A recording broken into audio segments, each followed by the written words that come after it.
C'est Christophe Almeras qui devait vous faire ce topo, qui est celui qui fait le plus d'utilisation de gaines aspirantes aujourd'hui en France. Donc il connaît très très bien, il a vraiment tous les tips, donc je suis vraiment désolée qu'il soit pas là aujourd'hui. Donc moi j'en ai fait un tout petit peu, mais j'ai absolument pas son expérience. Il m'a gentiment donné son topo. Donc j'espère que vous n'aurez pas trop de questions parce que... Mais bon voilà, vous avez bien compris qu'on essaye de faire du dust et que le rêve finalement de l'urologue, ça va être d'aspirer le dust pour pouvoir être vraiment stone free. Donc une des possibilités, c'est ces gaines aspirantes. Donc vous voyez, ça c'est un scanner après urétéroscopie. Faites bien vos scanners en fenêtre osseuse, ça vous permet d'avoir vraiment, parce que sinon vous allez avoir le radiologue qui va vous dire vous aviez un calcul de 2 cm, ben après il fait 2 cm et demi. Donc en fait, il faut que vous les regardiez vous-même vos scanners et que vous rendiez compte que là, vous avez des fragments résiduels et donc forcément ça occupe plus de place parce que ça s'étale et c'est déclive. Et ensuite vous faites la différence entre des petits fragments résiduels et un calcul résiduel que vous avez oublié, qui est tout rond et vous voyez bien que c'est pas des petits fragments.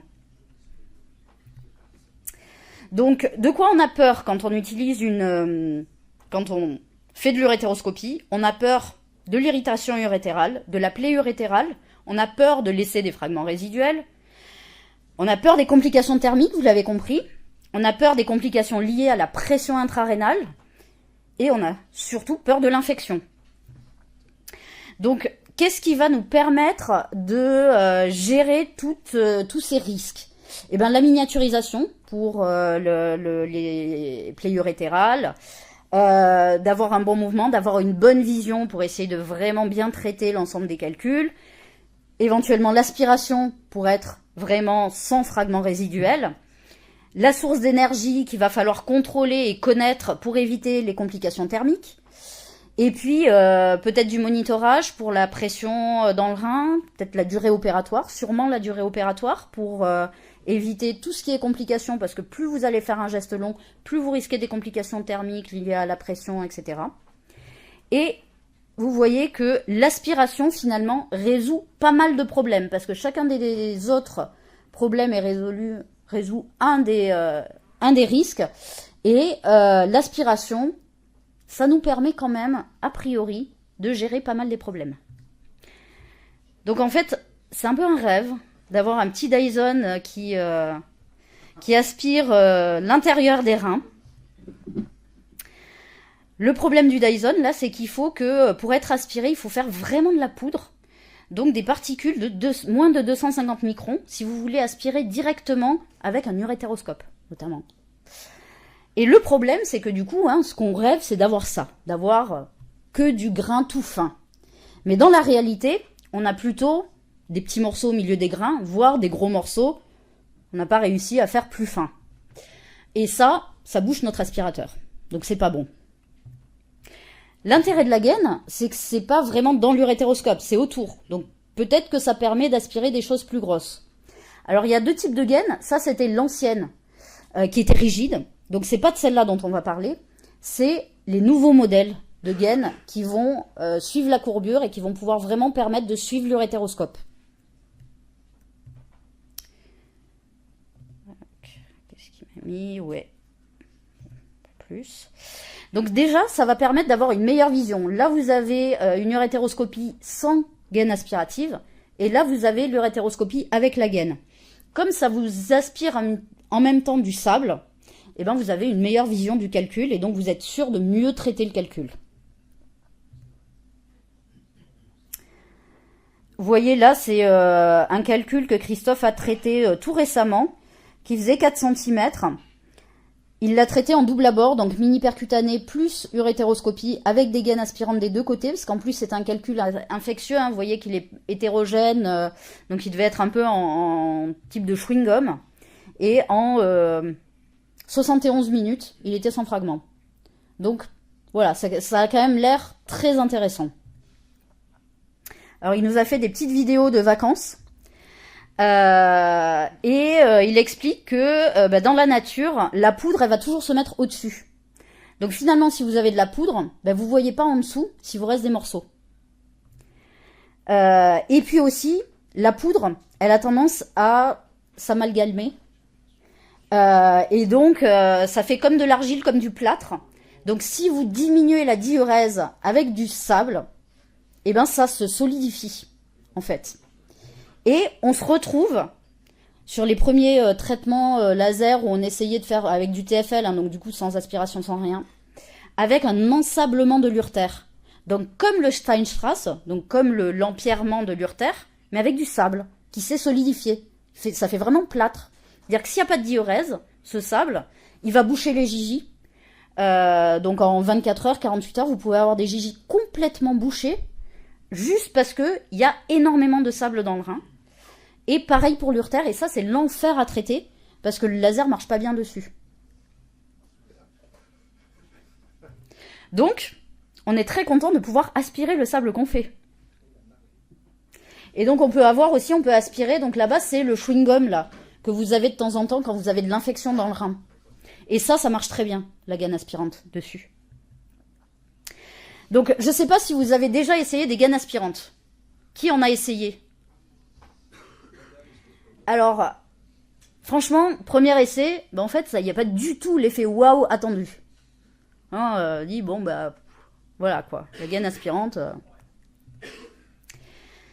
Et en fait, il y a des tips, il faut comprendre le système de la gaine pour pouvoir bien l'utiliser. Donc, il faut qu'il y ait un volume suffisant de liquide pour pouvoir l'aspirer, parce que sinon, bah, ça se collabe. Et s'il n'y a pas de flux suffisant dans la lumière aussi, ça va jamais aspirer en fait. Donc, il y a une courbe d'apprentissage, il y a une gestion du flux à avoir. Donc, vous voyez, hein, si vous faites des gros coups d'aspiration, ben, en fait, ça collabe complètement. Donc, vous comprenez bien que, finalement, ça ne va pas aspirer.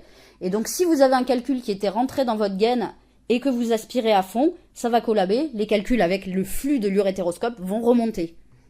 Donc, en fait, vous n'allez pas du tout avoir l'effet souhaité. Autre souci, donc avec les gaines, hein, ça c'était ce qu'on avait quand on utilise des gaines, on se dit bah en fait peut-être qu'on va pas progresser avec la gaine, est-ce que la jonction ça craint de passer, parce qu'on avait toujours appris que notre gaine il faut la laisser en dessous de la jonction.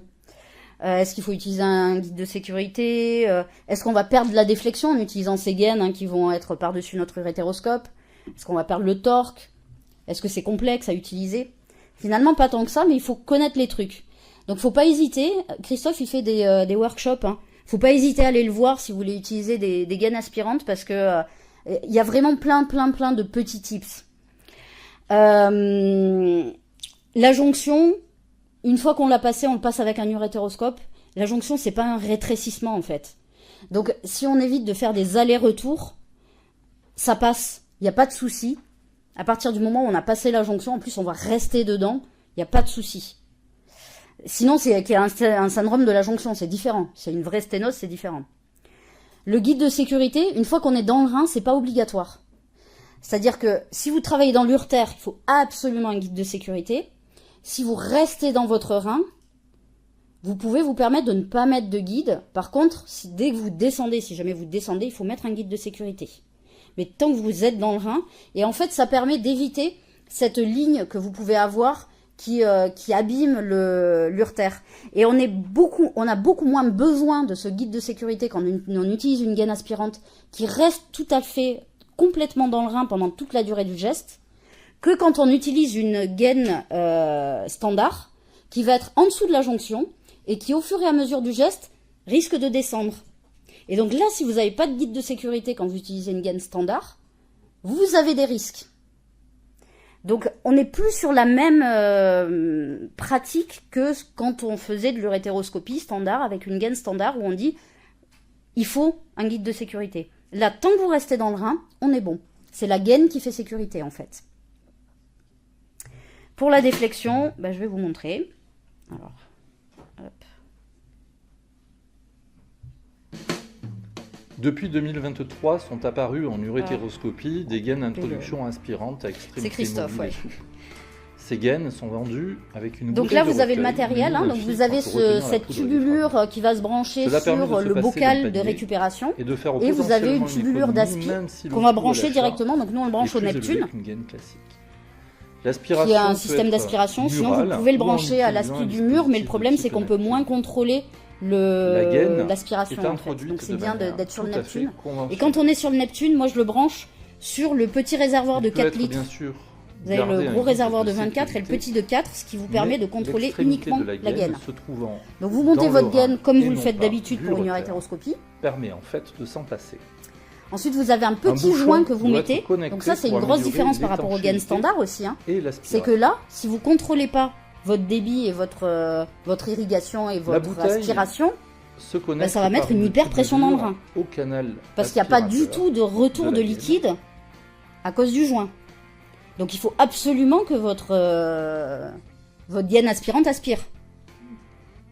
Et une autre à l'aspiration. Sinon là, vous explosez le rein. Donc les complications, elles ont eu lieu pour ça. Donc ensuite, voilà, vous branchez votre bocal. La bouteille et vous avez ce petit robinet qui est pas très intuitif en fait. Celui-là, c'est celui de la Claire Petra. Parce que pour être ouvert, il est perpendiculaire. Faut le savoir. Hein. Voilà. Existe-t-il une perte de déflexion induite par la gaine elle-même? La déflexion. En effet, on observe vous une voyez diminution de la courbure, mais qui peut être si vous faites votre déflexion avec votre urétéroscope, avec la gaine en place, vous perdez énormément de déflexion. Donc là, vous vous dites bien que vous n'irez jamais dans votre calice inférieur. Ce qu'il faut faire, c'est faire votre déflexion avant et pousser votre gaine sur l'urétéroscope. Et là, vous regagnez de la déflexion. Et avoir une fibrose aginie, c'est mieux. Voilà comment ça se Donc là, vous voyez en direct, vous avez votre calcul en bas. Si vous faites votre déflexion, vous n'atteignez pas le calcul. De mobiliser la gaine par l'urétéroscope. Mais si on va au contact du calcul, elle est assez souple, mais bon, je pense que par contre, à récupérer la déflexion. Sur la déflexion, là, tu joues un peu, donc c'est vrai que de l'usage unique, c'est quand même pas mal pour ça. Il n'y a pas non plus. Et donc, vous voyez, quand vous avez fait la déflexion avant et que vous avez poussé la gaine par-dessus, et ben c'est bien monté jusqu'au calcul. Ça marche aussi sur les 7,5. Ils sont assez forts pour pouvoir supporter la gaine. Donc voilà. Le traitement laser, si vous faites de la mini-perc, vous n'allez pas être perdu parce que c'est un peu la même chose. C'est-à-dire qu'il faut toujours avoir cette gaine en visu pour avoir cette aspiration du sable en continu. Donc on a un peu la même gestuelle qu'en mini-percutanée. Extrait, comme on le verra plus tard. Donc vous travaillez un peu à l'intérieur de la gaine, ou vous travaillez vraiment à la limite de la gaine. Il faut toujours voir un peu pour vraiment avoir cette aspiration en continu. Et par rapport au Venturi, il y a une vraie différence? Le Venturi, vu la longueur de la gaine, tu peux pas le faire. Mais tu t'en fais un petit peu. Là. Non, mais en mini-perc, tu disais que c'était pas très différent. En mini-perc, ça sert pour les calculs chewing-gum. Où là, vraiment, il y a une différence. Pour le reste, il n'y a pas trop d'intérêt. Et ne répondent pas au traitement par. Donc, vous voyez, il faut que vous sachiez un petit peu ce que ça fait au niveau de l'aspiration. Par rapport à vos cavités pour éviter qu'elles se collabent complètement. Donc il faut que vous arriviez à gérer ce flux. Donc il faut toujours garder un flux, bien sûr, continu, pour que les calculs puissent venir. Et là, vous voyez, pour que les calculs viennent, il faut regarder au-dessus du calcul. Pour qu'il y ait toujours du flux qui arrive au-dessus du calcul, que ce soit aspiré.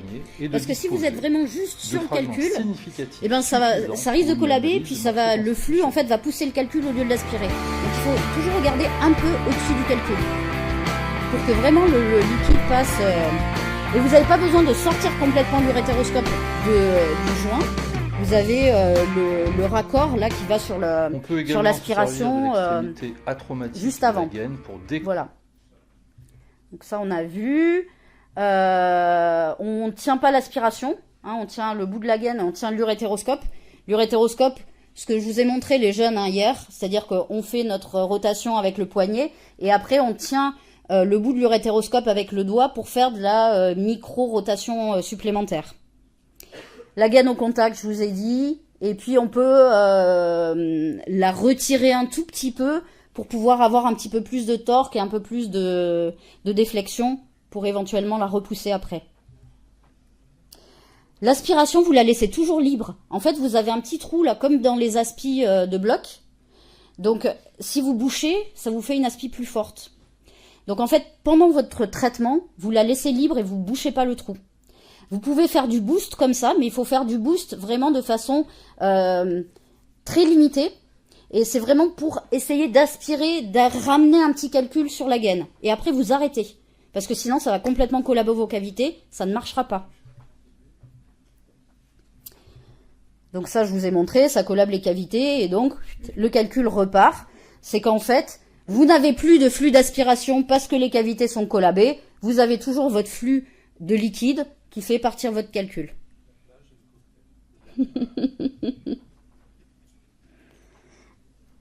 Laissez diriger votre urétéroscope un peu au-dessus pour qu'il y ait toujours ce flux. Alors là, je sais plus ce qu'il voulait dire. Non, voilà, voilà, il faut toujours qu'il y ait du liquide pour que les petits fragments partent. Voilà, le petit coup de boost, ça peut être juste pour attirer le fragment dans la gaine.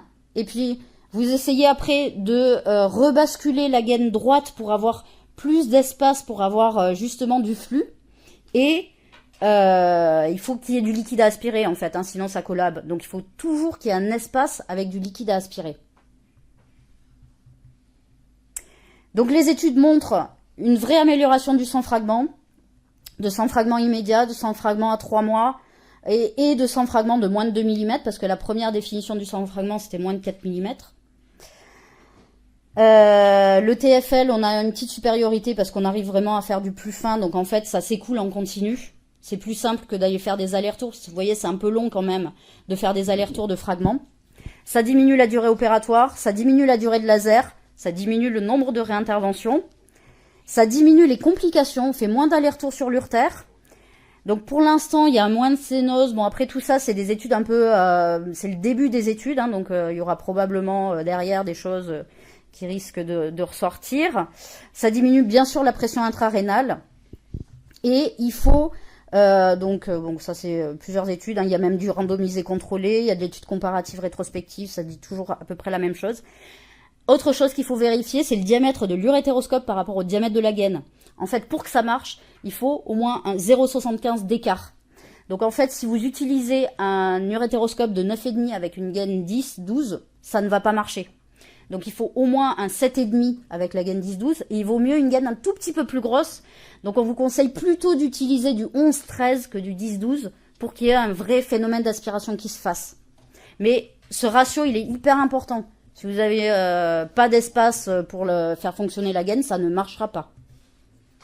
Donc il faut voilà, faire la balance bénéfice-risque entre la tolérance de l'urtère, hein, sur la grosseur de la gaine, et l'urétéroscope. Et il faut que l'urétéroscope soit assez solide pour ne pas casser quand on va ramener la gaine par-dessus.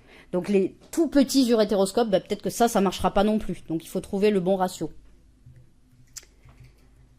Voilà, dans l'urtère, ça marche aussi. Donc vous savez que c'est un traitement aussi faisable dans l'urtère. Vous avez, je vous conseille de faire de l'urétéroscopie souple dès qu'on passe la croisée des vaisseaux. Vous voyez l'urtère, hein, passe par-dessus la croisée des vaisseaux, donc on suit plus la courbure de l'urtère qu'en urétéroscopie rigide. L'urétéroscopie rigide, c'est très très bien pour les calculs pelviens. Et vous pouvez faire exactement la même chose. Vous mettez au contact du calcul, vous cassez le calcul comme d'habitude en partant par le centre, hein, quand on est dans un calcul urétéral. Je vous ai pas dit, mais quand on est dans l'urtère, il faut absolument mettre un guide de sécurité, comme dans tout traitement de calcul urétéro, guide de sécurité obligatoire. Et vous commencez par le centre du calcul et vous faites la périphérie derrière et vous aspirez les fragments. Donc ça, on l'a déjà dit. Juste un petit... Sur le coût, une gaine standard, c'est 180 €. Une gaine, d'aspi, c'est 180 €. Le bocal, c'est 24 €. On a réussi à avoir des tarifs encore plus intéressants. Il y a plusieurs compagnies maintenant, hein, qui commencent à faire des gaines, donc faut comparer, hein. Il y a des coûts qui peuvent être quasiment le prix d'une gaine. Mais de toute façon, si vous faites gaine plus panier, vous êtes gagnant en prenant une gaine aspirante. Et voilà, donc le rêve est presque réalité. Bravo Nadia.